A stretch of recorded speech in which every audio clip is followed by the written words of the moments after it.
probably never leave me. And it was not necessarily in my treatment, but in the treatment of somebody else that I observed.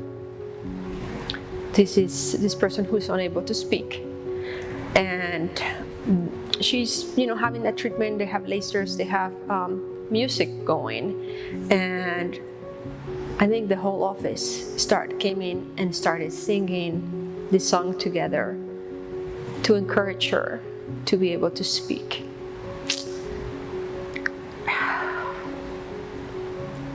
And you just don't find that everywhere. That compassion for someone, and that the uniqueness to come and want to be a part of it and sing with joy and love, like that will probably never leave my mind.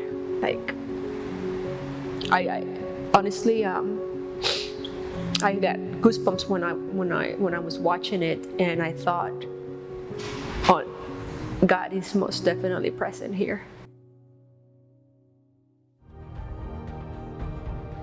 So as a caregiver, you hold so much of their trauma in yourself. For me personally, I was trying to take his trauma, trying to take his pain, trying to take all of that into my own body so that he didn't have to feel that.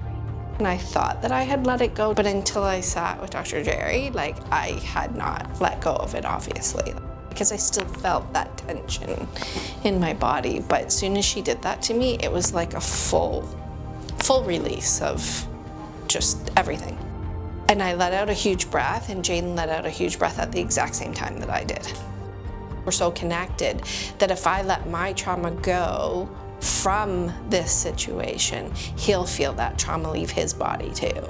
And then he can feel the peace, then I think he has the opportunity to heal.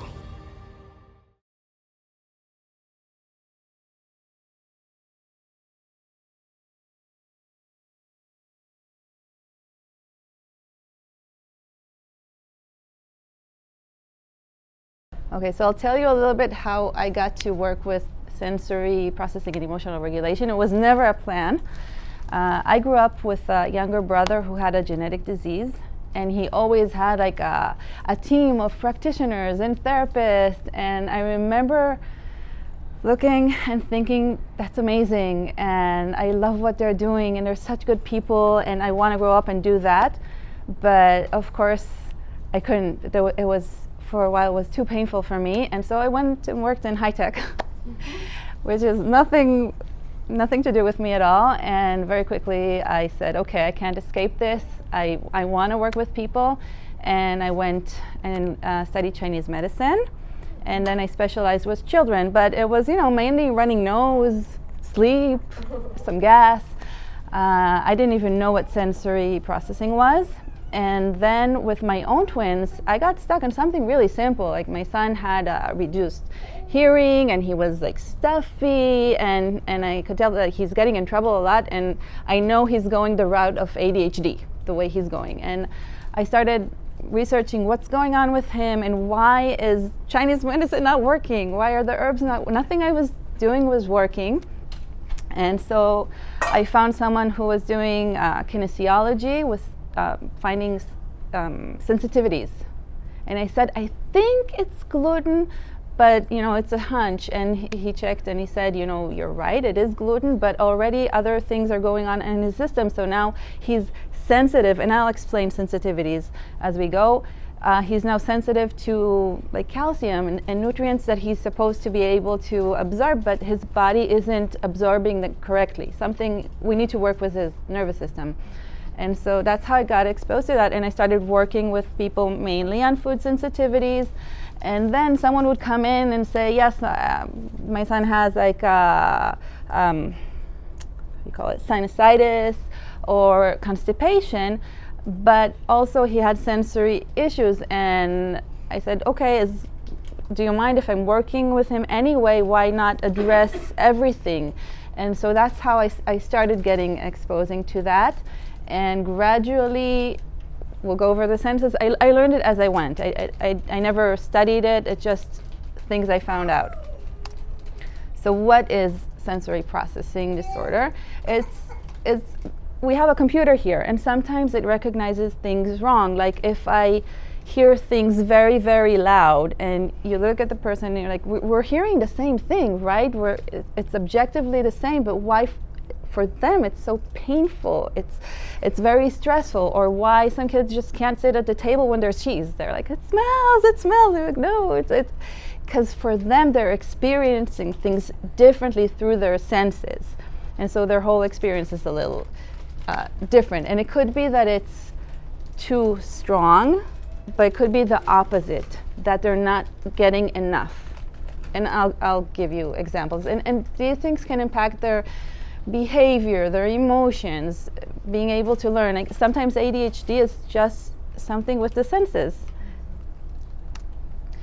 So with hearing, I don't know if you noticed this one, but how many times do I need to call out your name? Like it's hard when if there's a hearing button and it's turned on too low, then they need more of it to notice. They're not getting enough. So it's harder for them to pick up the signal when someone is calling their name. But you might see the opposite more, where kids just can't go to the movies, or in a birthday party you have to take them aside when they're singing and clapping, because for them it's too much. There's also, does anyone know what misophonia is?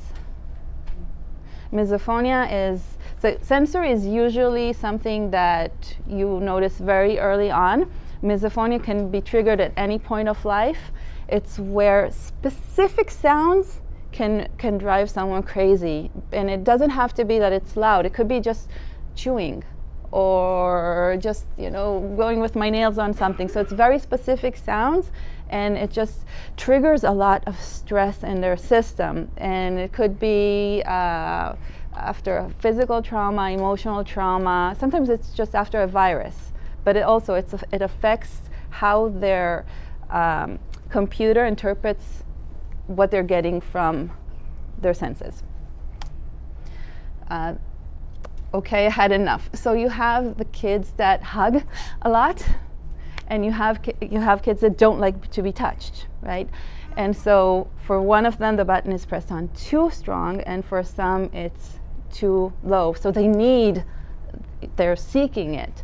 And I've worked with one of the earlier times I've noticed this is a child that came in for constipation, but he was hugging his peers, and that's part of the reason he didn't have a lot of friends, because kids were like, no, he's hugging us all the time, we don't like it.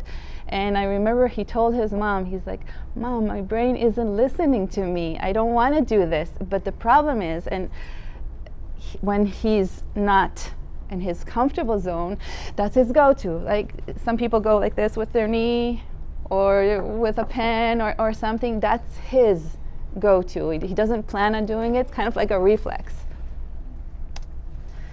How many senses do we have? 5. Okay. So the 5. Okay, we'll go over it. So what are the 5? Smell, touch. Hear, taste. Yes. Okay.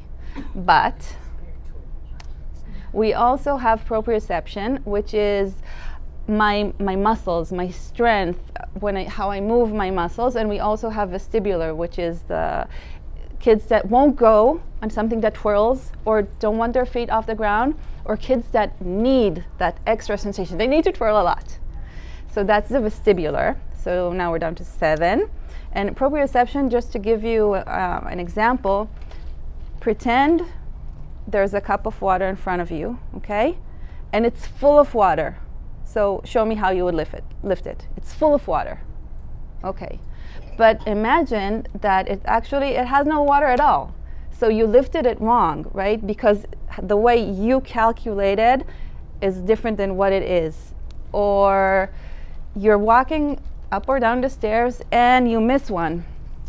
And sometimes, so when you see kids that have a lot of, they're bumping into things, they're falling a lot, sometimes the way they perceive things, or even their strength, like you tell them, you're doing it too strong, it's because of how they perceive their muscles. And this is actually number 8. And that's the one I see the most. It's interoception, which means the feelings from inside. So this can cover kids that are always hungry. You look at them and you're like, there's no way that physically they're hungry, but in their interpretation, they do feel hunger. So for them, you can tell them as much as you want, but their body is telling them they're hungry. And you see the opposite. The picky eaters can be from smells. It could be from, so it could be the sense of smell, it could be the sense of taste, like they don't like specific textures or temperatures, but it could be their body telling them, and something in their, yes? Could you speak a little louder, like the wind is a little loud? Oh, sure. So, what was saying with the hunger. So if you do like a blood test, you can see that their body is actually hungry, but in their interpretation process, it's telling them you're not hungry. So that's another thing. And these are all sensitivities, meaning that, have you heard the term neuroplasticity of the brain? Mm-hmm. So those are things that, and there are so many ways. Like sometimes I would see someone and we would check what are their sensitivities. Then I'd see them a year later and they changed their diet and they started sleeping earlier. Something changed, or they stopped eating gluten, and then everything else started to, heal. So there are different ways to work on those sensitivities. So it could be hunger, it could be thirst, and it could be the urgency to go potty. So sometimes when parents say, my kid, they say they don't need to go, and I see they're like going like this, they're all wiggly, and you can tell that they need to go, but something in the processing tells them, no, you don't. And then it's like, I need to go right now, stop the car right now.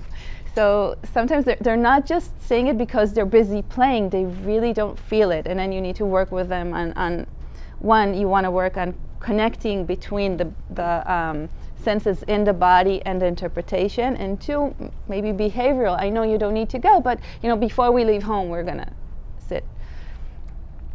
And the biggest one is actually the emotions. So it's another thing coming from within, right? So if it's anger, it's big anger. If it's fear, it's big fear. It's the stress hormones. And do you know the difference between stress and stress hormones? Stress is an emotion and feeling. So my flight is delayed. I don't know if I'm going to catch the flight and get there on time. I'm stressed about it. But a stress hormone is, I could be fine, but my body's hungry, so it releases stress hormones because it's hungry or because I'm exhausted. So I can tell you that when I was growing up, and I remember I had ticks in my eyes. I was just like this. That was my normal. I remember in 7th grade there was a teacher that was doing that, and I was sure the whole year that he was mocking me, but he had the same. It's just this. And it was getting worse when I was tired or when I was stressed, but it was always there until I learned to work with it. It's my stress hormones were turned on too high, so on a daily basis that was mine, but for others it could be eczema or their digestion or sleep. And so yes, it happens to me when I'm tired or I'm stressed, but it's proportional. There is stress going on because I'm tired, because I'm hungry, because I didn't sleep, because I'm stressed. It's proportional to have a reaction. It's my body telling me you're under stress, but it shouldn't be on a daily basis. And for kids with big emotion, that means that their stress hormones are turned on a little too high. And so I'll show you some practical things. My favorite is through touch, but like I said, there are many ways. You find your ways. So before we start, I want to go to my Chinese medicine. There are 5 elements within us. We have the wood, metal, fire, earth, and water, and they affect our main dominant element affects our emotional processing. It affects other things as well, but that's why one kid always gets mad, the other one always blames themselves, as, oh, it's me, or it's why is this always happening to me? Everyone has their emotional processing, and I want you to look a few seconds and see if you recognize yourself. Carefully take pictures of the slides. Go ahead. What is the main dominant within you, around you, and we'll go over each one so we understand why they process the way they do, and I'll give you specific massage for each one.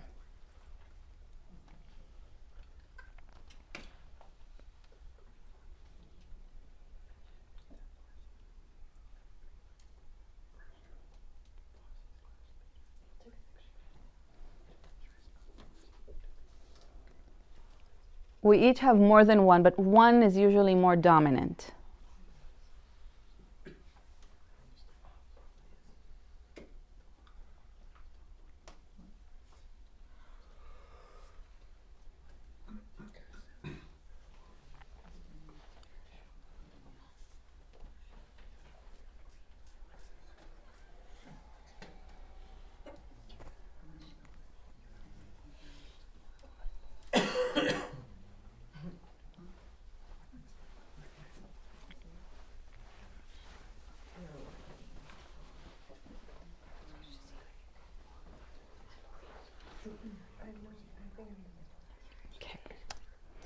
So let's start with the wood element. That's Ryangri. Those are the kids that when they walk, when I say kids, but it's also us, right? But when they walk into the room, you notice them. They're very assertive. They have presence. Their voice is loud. They're about, better ask for forgiveness than ask for permission. They're always right. It's hard to try to convince them otherwise because they're always right. They love adventures. It's never dull around them. They love being the leader because they want to lead others. They're very bossy. They don't like being told what to do. And they're great at leading others. They love challenges. What else? Again, we said they're assertive. They have their voice is almost like a scream, not a scream, but very, very loud. And they tend to anger and frustration. They would say that a lot. That's kind of their go-to. If someone reacts in fear, someone reacts in happy and excitement, they usually get upset first. And when it's big, it could be outbursts, like yelling, throwing things. It's big. They get big mad. What they need to feel control. And we need to also make sure that they have control, but also that there are boundaries and there's someone in charge. I remember we had a wood kid who had he had sensory processing issues and big feelings, and he had a sleepover at our place. And it did not go well. We called the parents and they begged us. They said, please, he tried the whole week to be good so he can sleep over. And we said, but yeah, but he's like breaking things and he's throwing things.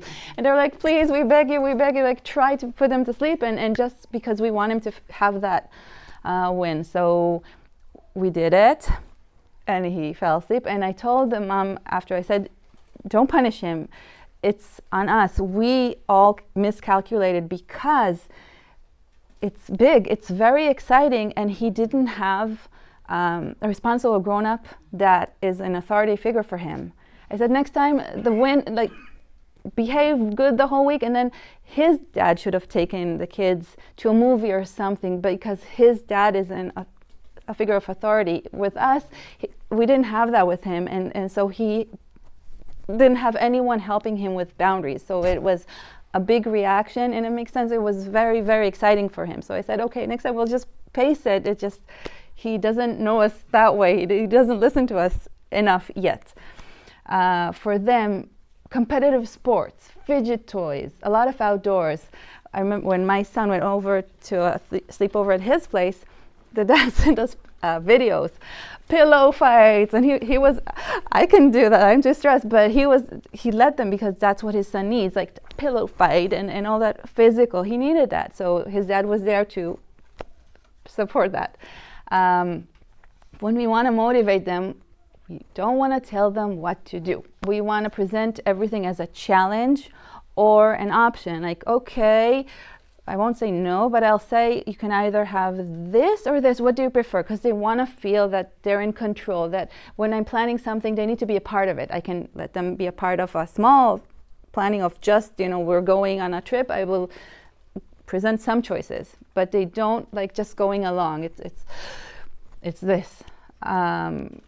Sometimes I present things and make them think it's their idea. So again, it's how you present things, not you're gonna do things because I told you so. For them, like where do you guys feel anger? When you're angry, where do you feel it? Okay. Okay, now imagine cartoons. What do you say in cartoons when someone's angry? Yes. Yes. So anger goes up.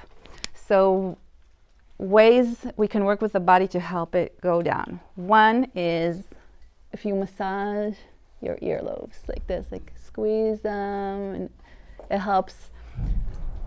And it's practical for other things, like some headaches. It goes up and you want to bring it down, so you massage your earlobes. Another thing that can help is we have acupressure button here. If we hold our hand like this, it's kind of the knot in the middle. So look for the tender knot, especially if you work with your phone, it should be painful in your right hand. And so when you press this point, it creates a big movement of the energy inside the body. So it helps, like if you wanna stay awake and during a lecture you're tired or you're cold and you want to have a circulation, so you can press this point. But also because anger is stagnation, you want to move it, so this is something you can do. For massages, usually the kids that are Ryangri type, they like something to be more dynamic.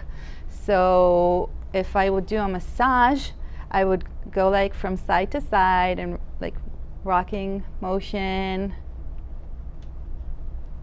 or just hold their ankles and go like gently pull like that. So something that is more dynamic. And I'm giving you examples, but you find what works. But usually they don't like just being still. They like the dynamity of it. Did we have anyone find a Drama Mia, the red one? Drama Mia is our fire element.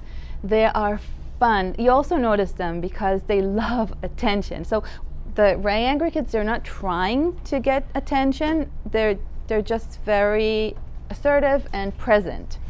And the Drama Mia kids are the ones that are always seeking attention. They can't play by themselves. They're fun. They're fun. They're performing all the time. They're usually popular. They have a great sense of humor. They love making others happy. And sometimes you want to teach them it's okay. It's not their job to be the cheerleader all the time. It's okay. You know someone like that? Oh yeah, my little 6-year-old. So sometimes, just do something for yourself. Yeah. So yes, they're very charismatic. They're good leaders, but they're not trying to lead. Just people follow them because they're fun. They're friendly. They're creative. They're the class clown. Sometimes in a good way, and sometimes they don't mind getting in trouble as long as they get the attention. Mm-hmm. So when we're minded, we can try to give them the attention in a better way. And they have a lot of energy. Weakness is it's hard to get them to sit still and not talk, and sometimes it's hard giving attention all the time. Their tone of voice is more like a laugh or a giggle, and their main emotion is happy. Most of the time when you see them, their reaction would be happy.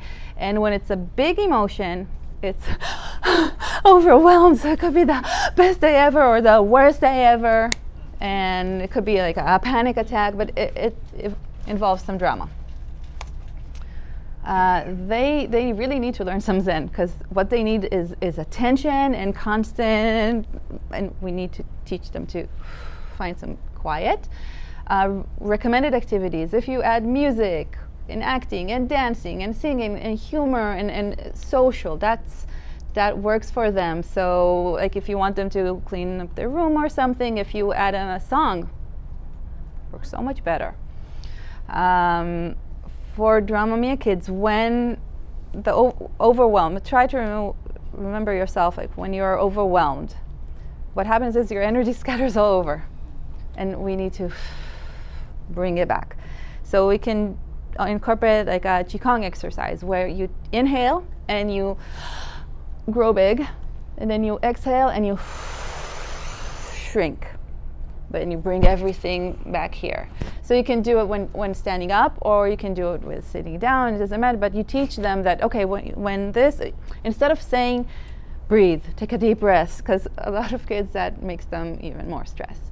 So I just, okay, let's just stretch big, fill up our balloon or something, and then you just want to help them scatter their thoughts, their energy, just and for massage, because again it's going all over the place and we want to help them ground. So I like working on their feet, especially the point and the arch of the foot.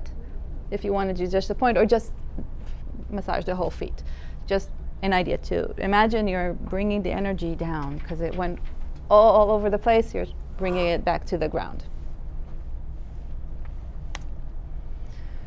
Did anyone find Pleasington in them, around them? That's our earth element. They're usually the easiest, but they actually need us to teach them to take care of themselves too. So they usually love food, could be even emotional eating. They love spending time with family and friends and being at home. They don't need excitement. Like the Drama Mia, they need the excitement. These are the kids that like home. They love their routine. They thrive on their routines. They're great with pets. And sometimes, or a lot of the times, they don't like burdening others.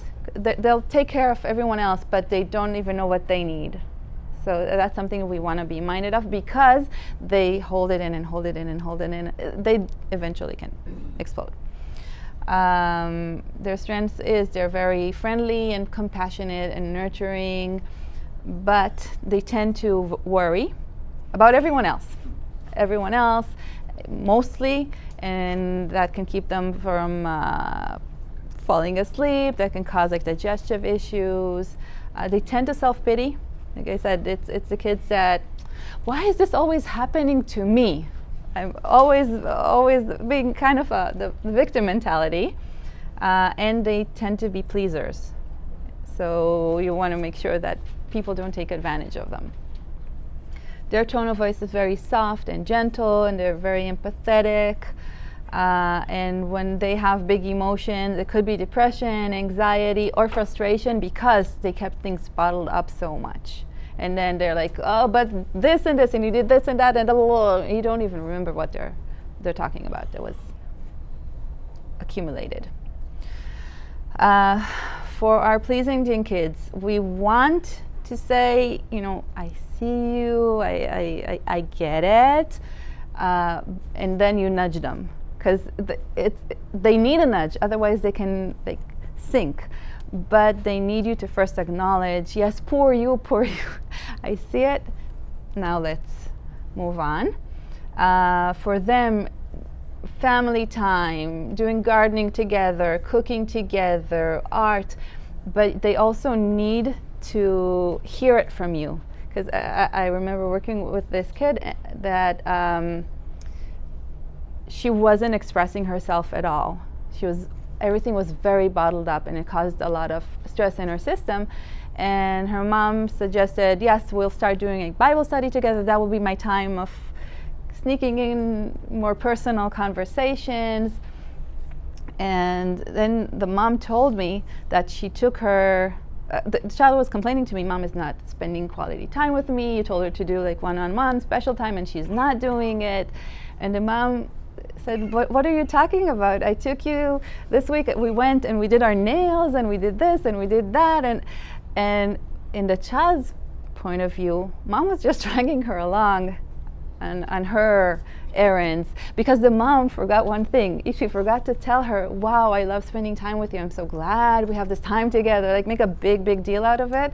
And for her interpretation was, it wasn't quality time. It was just mom doing things and dragging me along. So sometimes they need to hear, and I do it with my kids, like, oh, I'm so glad we got to do this. And it still surprises me that you see them light up, and I can't believe that I still got this. So I keep telling them that. For them, there's like a knot in their belly, and many times you'd see that in digestive issues because of all the bottled up emotions. So for them, you can teach them like to do a self hug, or you hug them. And you guys know what a biofeedback is? That shows you on the screen how you're feeling inside. It's you have like a finger sensor or an ear sensor, and it shows you on the screen how you're feeling.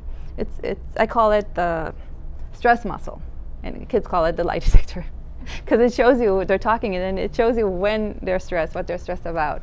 And it's something that you can easily just get for your home or a phone app or something, and then you train your stress muscle. And Earth kids, the Pleasington kids, they're most stressed when you try to ask them a personal question because they don't know how to answer. They're so not in touch with what they're feeling. They're concerned about everyone else, but not about what they're feeling. And a lot of kids, when you tell them, again, to breathe, makes them more stressed. So some kids, a hug helps them. For some, you ask them, hey, what, like, they're now, they're all the big emotions, and you ask them what they like on their pancake. And now they're focusing on something else, and it helps them calm down. Or what they're going to build with their Legos, or something like that. Just something, I call it a distraction, because we're not going to talk right now about the feelings while it's hard for them to calm down. So a distraction can be something physical, or something, just talking about something else, playing a song. I'm not going to try to talk to them about what calms them down while they're in their big emotions. So usually a hug. For massage, they like slow, deep, kneading techniques. Because their belly is such a big issue, I do a lot of work on their belly. So I just do like waves like that. Slow, monotonous. Doesn't matter which hand or which direction I'm coming from, because it's a wave. So I'm just pushing and bringing back. Do you want to try it on yourself for a second? Just so you feel, because this is one of the techniques that work really well. So you just place your hand like this, and then you push with this muscle, and you bring back with the fingers. So you just push and bring back, and push and bring back. You don't need to move the hand, it stays put around the belly button, and I just push and bring back. And I can do it with two hands. And is that supposed to help then with digestion and constipation? This is great for digestion. It's great for sleep. I'll say that's the hand technique I use when I'm on my period, and man, does it give relief. Yes, yes. Just yes, no. So it's for a lot of things. It's grounding. So I will, while I'm teaching you things, just be minded. Some kids will hate whatever I teach. I remember when I have it's a baby massage group, and I tell parents, even if you don't know what you're doing, you're massaging your baby, you're already avoiding so many things because you're giving them confidence, and you're working on the stress hormones in their system. So many things, they're already benefiting, even if you don't know what you're doing. And sometimes I say, this is something all the babies like, and then someone would say, I tried it at home, my baby hated it. So there is no one size fits all. Just try what works for you. But this is very relaxing. I sometimes do it when they can't fall asleep, and my kids are 11, and they're like, well, I can't sleep. I would come and massage their belly, or when their belly hurts. And it could be when they're sitting on me, when they're lying down. It's just something very, and yes, period too. So that, but also the slow and deep. So if the angry kids like to be moved more, earth kids tend to like this. Slow. And do it on yourself just so you see what it feels like. Because this is your hand saying, I'm here. I got you. It's all okay.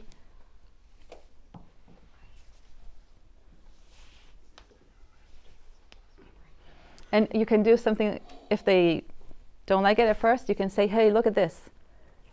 Do it on yourself. See that when you go like that, you're moving your own fingers. So you're like, I'm playing on your fingers.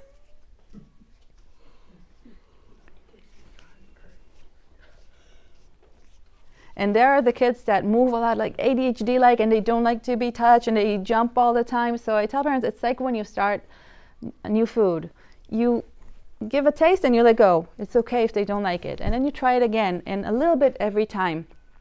And you can try when reading a story or hearing a song, and when they don't notice it, and then just I sit next to them and then I start squeezing. Just my hands are telling their body here, it's all good, and it helps, because you can't tell someone, hey, relax your stress hormones, but if you massage them, it does that. Okay, then did anyone get our perfectron, our metal element?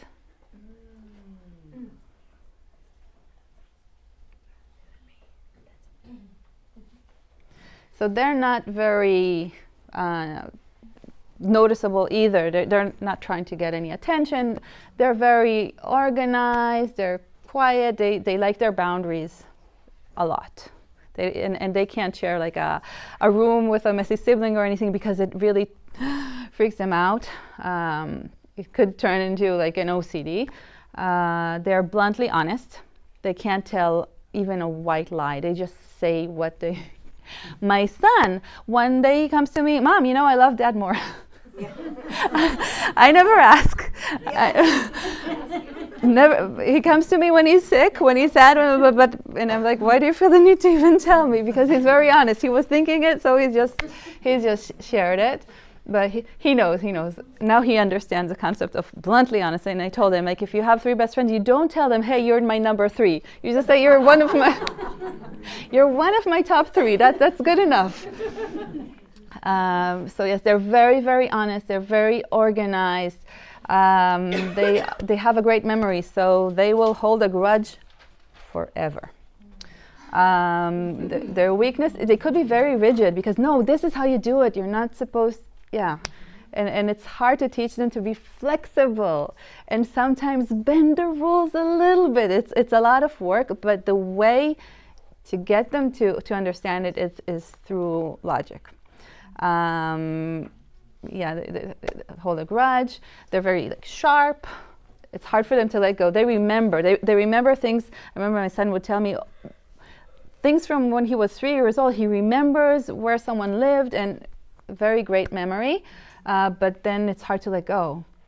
Like, I remember he told me once he was mad at me about something 2 years ago.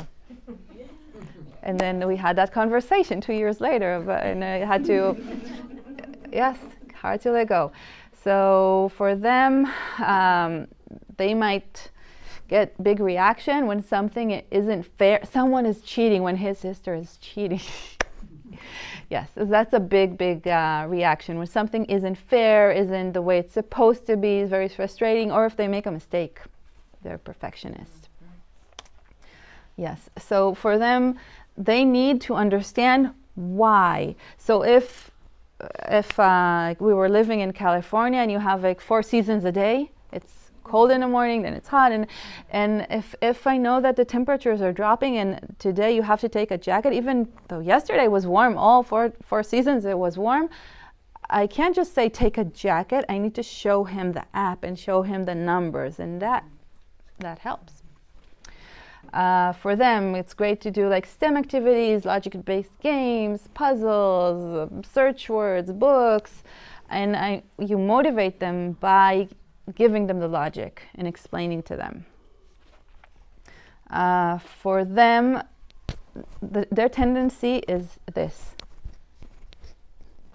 Yes. So if Ryangris are like this, and Dramamias, you notice them because their hair color and their accessories, they are the slouchers. They keep everything inside, and so we want to work on this because they hold everything here. So an exercise you can do is you take start with your right hand and tap on the left side of our chest. Hold our arm out like this and tap down. So we tap, tap, tap, tap, tap, tap, tap, tap, tap. Turn the hand around, tap back up. And when we get to the center, we switch hands and tap on the other arm. And remove all the excess energy. So we're working on the lungs and the heart and getting all the excess out. So that's an exercise you can do. Qigong exercises. Do you guys know a little bit of Qigong? I just sometimes go on YouTube and learn new things because there are some fun things that you can do and they're easy and you work with your breath. And it's like, does anyone do Pilates? So I remember before I tried Pilates, you just look at people and it looks like they're doing nothing, right? And then you do it and you're like, it's not nothing. It's very painful. So Qigong looks the same, like it's very small movements, looks like you're not doing anything, but you are creating a big circulation and it switches, I was surprised how much it switches your mood. So a basic one that's very simple and you can do it standing or sitting, but I remember I gave it to people who are cashiers working a lot of hours under just standing up and it hurts and your knees hurts and your joints hurts. So I said, just do this, but do it very subtly. So I'm going to do it not so subtle. So when you breathe in, you focus on your heels. All your gravity goes to your heels without lifting your toes. And then you want to stand up and try? Yeah. So you breathe in and you go to your heels without lifting your toes. And then you breathe out, you go to your toes without lifting your heels. So loosen your knees and then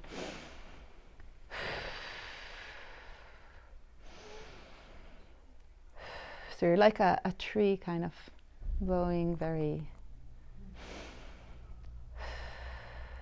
If it's not comfortable, loosen your knees a little bit. And you can just do it. Sometimes you see people in China doing it for like a long time, and it's relaxing, it's circulating, and then you can just add things, like you can go like this and use 2 fingers like that, and then you're working on the lung meridian and doing the same.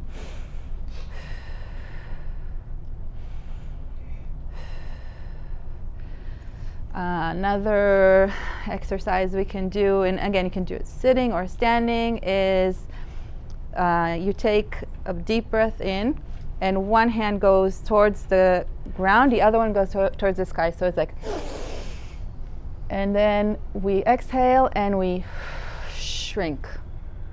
And then we switch and we shrink.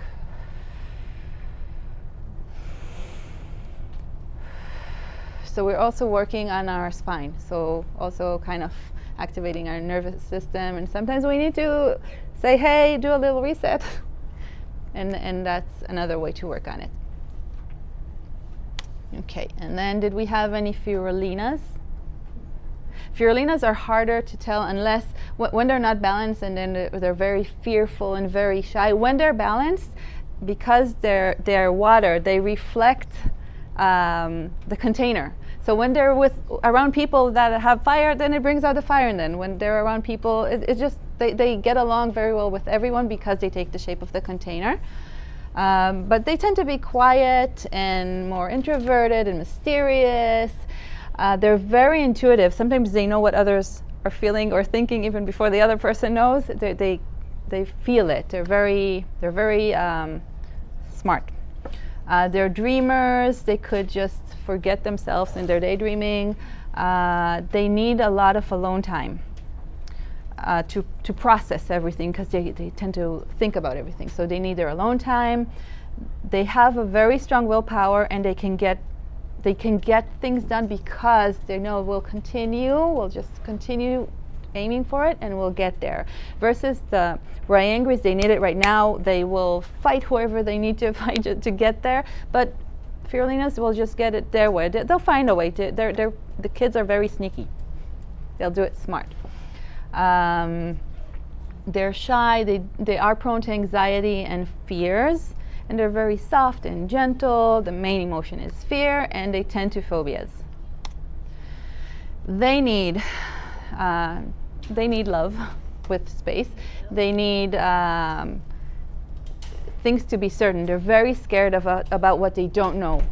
So we want to make sure, like if they're starting a new school, maybe we'll take them to see it. Maybe we'll show them pictures. Maybe we'll make sure to meet someone before. But in their mind, they always make like the worst movie possible.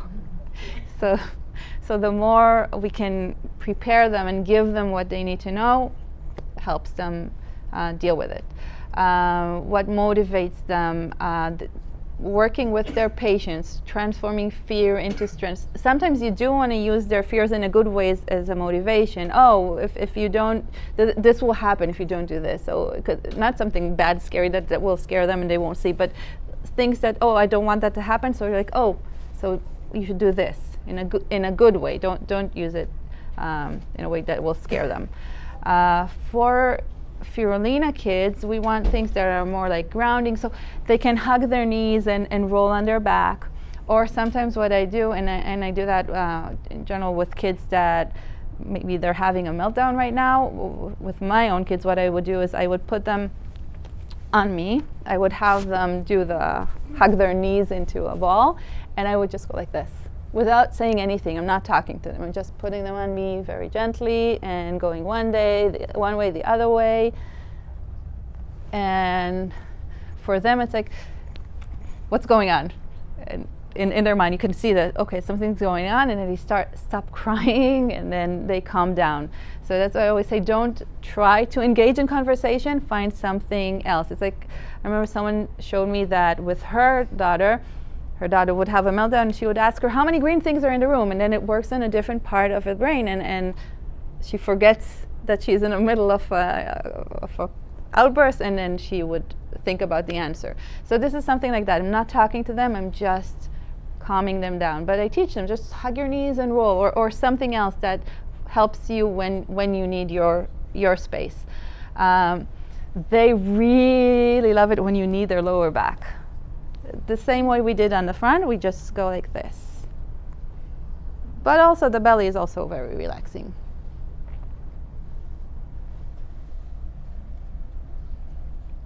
Okay, and in general, for the other, we focus more on emotions, but when it's the other senses, you can work on desensitizing. Like when there's volume, they're sensitive to volume, we can play games with volume. Like, okay, where's the comfort zone? This is where you like it. And then just make up games. Like, okay, let's see if we can go a little bit over, guess the number, just make it into a game and do it gradual, and they kind of learn to adapt to it, but very, very gradual and through fun and games, and not making it, we won't start by going to the movies. And also sometimes it's your brain remembering something, because I worked with a kiddo who had a lot of anxiety, and he had a sensory processing issue affecting his hearing, and we worked on that. And then I told Mom, now he's supposed to be okay. Now it's just him thinking that it's still very loud. And she told me they went to a restaurant, and the waiters were singing happy birthday to someone, and she said usually he cries for a few minutes. And she said he cried for 10 seconds and he forgot, and he went back to eating. Said, yeah, because he remembers that it's traumatic. Or they celebrated his birthday in class, and he's an introvert.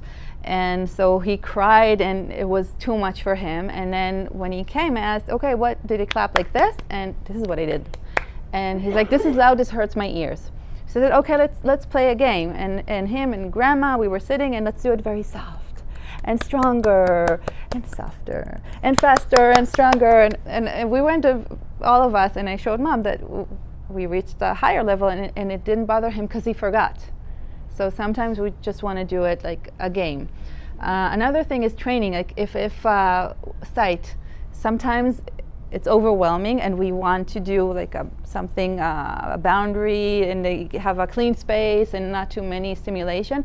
But sometimes it's the opposite. Like it's hard for them to spot things, and then you can work on it. You can play games like Spot the Difference or Memory Game or Follow a Beam of Light, and kind of train our computer to be more observant. Some kids have a problem maintaining eye contact.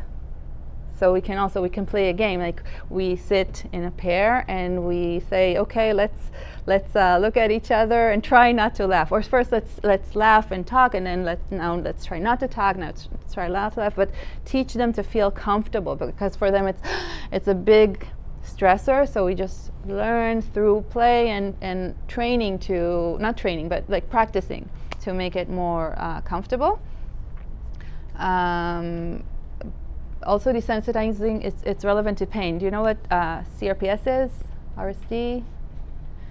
So it's when maybe you hurt your ankle or your hand, physical trauma, you hurt it, but then instead of healing, it starts changing color, and there's excruciating pain when someone touches it, but there's nothing wrong. There is no nerve damage, but our computer is reading excruciating pain. And so there are different ways to work on that, but one of them is to desensitize. Like you would work, okay, here is comfortable, so I will work here. And then slowly, I will come a little closer and a little closer until you, because you want to retrain the nervous system and how it's reading things. So these are things just to keep in mind, and find out the things you want to work on and how to desensitize, how to make it funny in a game, how to distract them according to what they need from us, to their emotional processing. First of all, if you want to download, we have inspirational posters for each character, if you want. But if you have questions, or do you want to see more techniques or anything? We'll take the QR code then. Sure.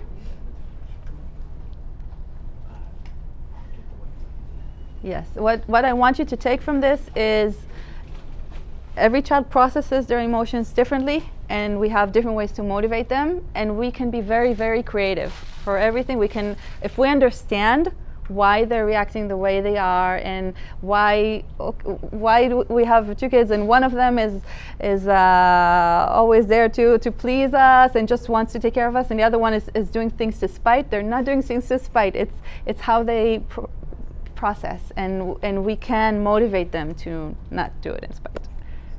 Yes. Stacy was